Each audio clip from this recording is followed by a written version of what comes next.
Crunchy here with your new tips on how to make some delicious breakfast. First, you gotta get yourself a clear plastic cup. Got the plastic cup. Now after you get your plastic cup, you're gonna need some eggs. Here we have a bunch of eggs.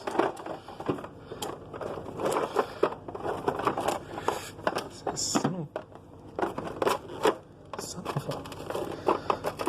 Okay, come on.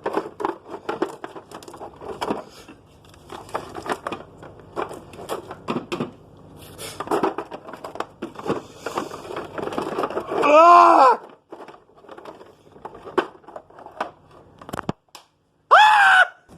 Now that you got your raw egg, next you're gonna need some OJ. And we don't have any.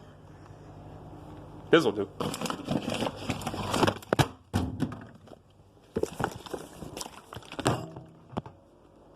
If you don't have OJ, just use your next best thing, Pedialyte.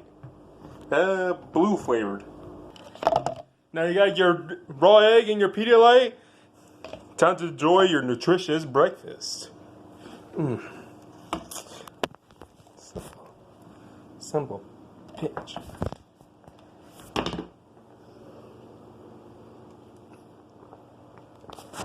Oh, Jesus Christ.